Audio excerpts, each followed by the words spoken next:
L'Afrique n'a aucune chance sur 1 million de nourrir convenablement sa population, vu la façon dont les politiques conduisent le développement économique de l'Afrique. Voilà. Ils n'ont aucune chance sur 1 million. Parce que, voilà, j'ai essayé un peu de me poser des questions. Comment est-ce que les dirigeants européens ont réussi à nourrir la population avec peu d'espace, avec un climat aussi rustique, vous voyez? Voilà, alors qu'en Afrique, on a l'espace, on a tout l'espace qu'on veut, on a un bon climat, voilà, et on n'arrive pas à nourrir convenablement nos populations, les amis. Qu'est-ce qui se passe? Qu'est-ce qui se cache derrière? Qu'est-ce que les gouvernements africains n'ont pas compris? Les gouvernements africains ont le même problème, ont ce problème commun de ne pas savoir nourrir la population. Donc de ne pas comprendre les mécanismes qui portent à bien la nutrition de sa population, les amis. Donc à sortir la population de la famine. Voilà. En fait, c'est quoi le problème? Pour nourrir convenablement une population, surtout celle africaine, il faut maîtriser deux choses fondamentales. Il faut maîtriser la géographie, donc l'espace. Il faut maîtriser la démographie également. Et troisième chose, il faut maîtriser les habitudes alimentaires. Voilà. Donc quand on maîtrise ces trois choses-là, on peut nourrir convenablement sa population. Mais en Afrique, on ne maîtrise pas la géographie. Je vais parler de la géographie africaine. Aujourd'hui, la population est en train de croître, voilà, de façon exponentielle. Et des gens sont en train de construire n'importe comment, n'importe où. Vous voyez un peu. Donc, il n'y a aucune norme qui définit où est-ce qu'on doit construire, où est-ce qu'on doit laisser comme espace agricole, les amis. Donc, ça veut dire que quelqu'un a son argent, il achète un terrain n'importe où et il construit n'importe comment, n'importe où. Ça veut dire que les gens vont parfois même occuper même les terrains agricoles, les espaces qui étaient très fertiles, ils vont occuper ça pour l'habitation. Donc, les gouvernants devraient gérer d'abord le problème de l'habitation, les logements. Le problème de logement en Afrique, c'est un gros problème. Donc, le fait de maîtriser les logements, ça fait que on essaie de libérer l'espace agricole. Mais avec l'allure qu'on voit là, vraiment, les Africains construisent de tout azimut et ils occupent des espaces qui pourraient être dédiés à l'agriculture. Ça, c'est le premier gros problème. Voilà. Deuxième gros problème, c'est la démographie, les amis. Nous avons des familles africaines avec 9 enfants. Nous avons des hommes polygames qui font 14 enfants, 20 enfants. Voilà. Avec la religion, les musulmans te disent non, moi je veux être polygame, j'ai les enfants de gauche à droite et tout. Ça, c'est bien. Donc, la démographie. Oui, on va faire des enfants, on va les loger où? On va les nourrir comment? Parce que plus la population augmente, plus ce sont des bouches à nourrir, plus il faut réserver l'espace pour contenir cette population-là, voilà, pour les loger, et l'espace pour produire ce qu'ils vont consommer. Et ça, les gouvernements africains ne maîtrisent pas ça. On ne maîtrise pas ça en Afrique, les amis. La démographie. Il faut maîtriser la démographie. Il faut contenir la démographie. C'est pour cela qu'en Chine, pour son essor économique, la Chine a décidé de mettre le slogan « Un enfant pour tous » ou « Un enfant, c'est trop », les amis. Donc, tu fais les familles qui avaient un seul enfant. Vous voyez un peu. Donc, il faut contenir la démographie.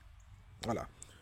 Troisième chose qui est aussi très importante, c'est les habitudes alimentaires. Voilà. En Afrique, les gens se nourrissent avec des cultures à cycle long. À cycle long, autant pour moi. Donc, quand une population se nourrit avec des cultures à cycle long, c'est problématique pour sa survie alimentaire. Avec quoi on se nourrit en Afrique? Avec le manioc, qui fait 1 an pour pousser, les amis, et ça occupe beaucoup de terrain, et ça rend le sol acide, le manioc, la culture du manioc, rend le sol acide. Donc ça veut dire que tu ne peux pas cultiver le manioc successivement sur 5 ans.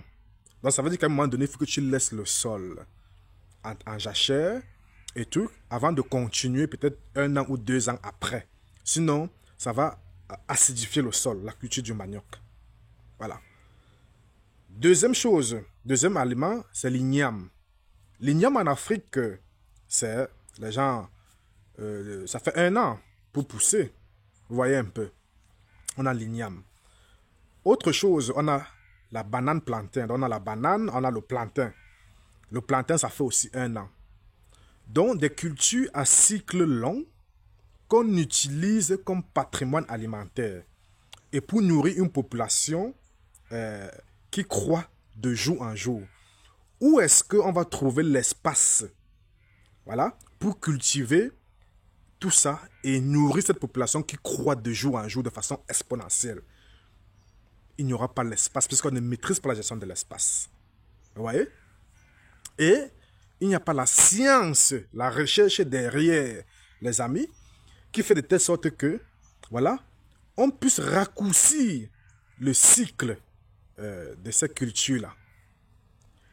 Aujourd'hui, en Afrique, les Africains consomment beaucoup plus le blé, dans le pain, à travers le pain, voilà, les pâtes alimentaires, à travers également les pâtes alimentaires et tout. On consomme aussi beaucoup plus le riz, vous voyez un peu. On a abandonné les céréales, vous voyez. Le maïs même est importé. Parce qu'il y a certaines cultures, j'ai vu au Bénin, on mange beaucoup de maïs là-bas. Voilà. Mais sans que le rendement sur le terrain soit élevé, soit bon pour nourrir convenablement la population. Résultat des courses, on importe le maïs OGM des États-Unis. Vous voyez que, voilà, le manque de recherche derrière sur nos aliments pour pouvoir booster la productivité sur un espace de terrain donné. C'est ça qui manque à l'Afrique. Et l'Afrique, si elle ne maîtrise pas ça, elle ne pourra pas nourrir convenablement sa population. Regardez le maïs par exemple. Aucune recherche. Les tonnes à l'hectare, c'est presque nul comparé à d'autres sociétés occidentales.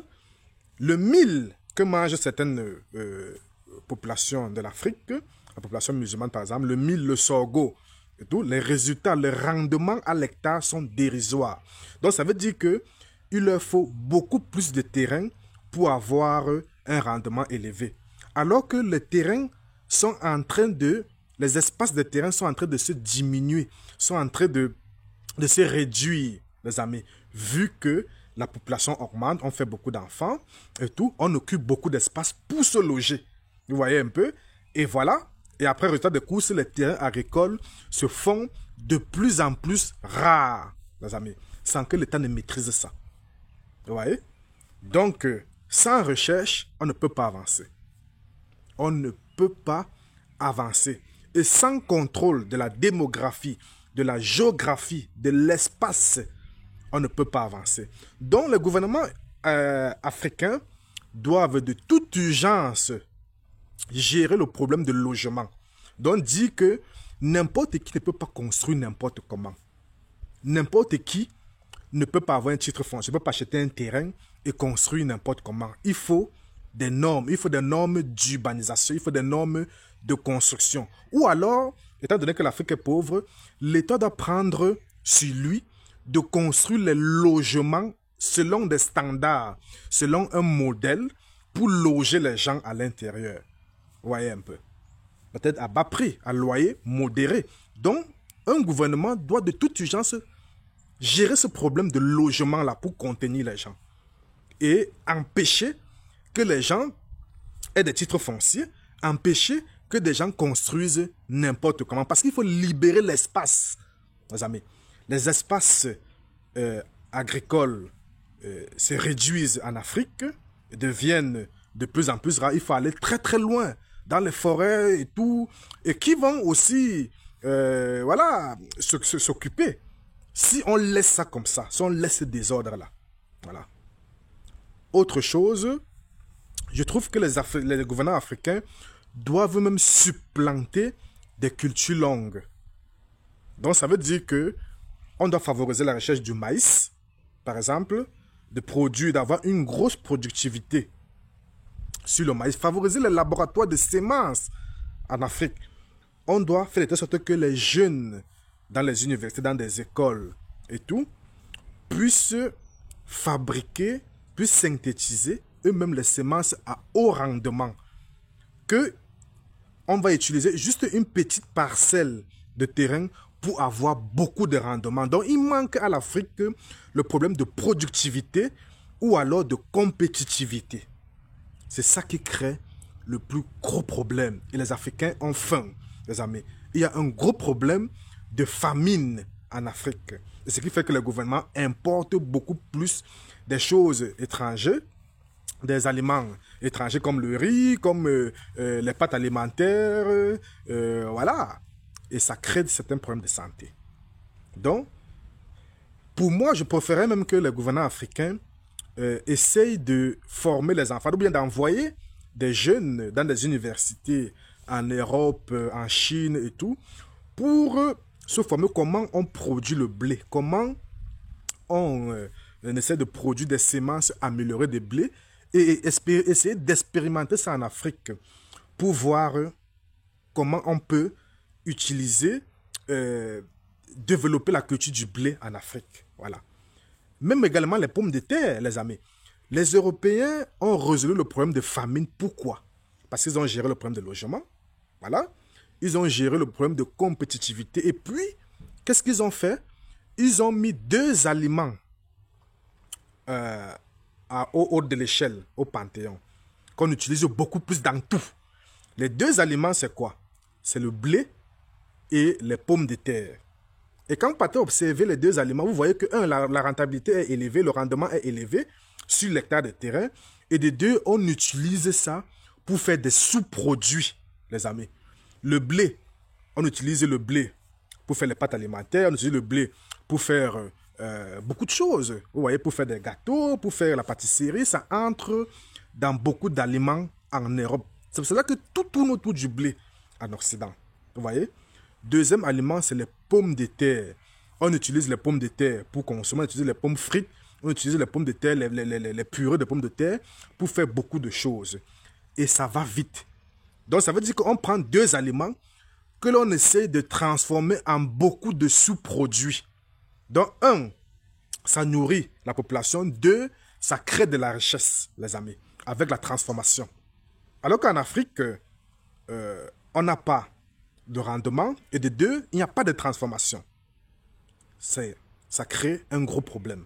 Donc, on doit observer ça. Les gouvernants africains doivent observer ça. S'ils veulent vraiment résoudre le problème de famine en Afrique, il faut standardiser. Il faut prendre des aliments, voilà, qu'on va hausser au Panthéon, qu'on va standardiser et qu'on va transformer beaucoup plus. Parce que si vous prenez le manioc, par exemple, qui n'est pas nos cultures, parce que je rappelle que le manioc n'est pas une culture africaine, d'origine africaine. Le manioc a été introduit en Afrique au contact des Européens. Le manioc, c'est une culture de l'Amérique du Sud. Et on a introduit ça pour nous appauvrir. Le manioc appauvrit l'Afrique, les amis. Le manioc, ce n'est pas une culture africaine. Voilà. Et ça c'est long, ça détruit le sol et tout. Alors que si on s'appuie sur le maïs, si on s'appuie sur le sorgho, si on s'appuie sur le mil, on peut développer des sous-produits avec ces cultures-là. Et ça nourrit la population et ça renchérit l'économie. Ça fait qu'on devient riche économiquement, les amis. Donc, je pense que c'est ça que les gouvernements africains devraient faire pour résoudre le problème de famine et qui ne le font pas. Dites-moi ce que vous en pensez en commentaire, les amis. Portez-vous bien.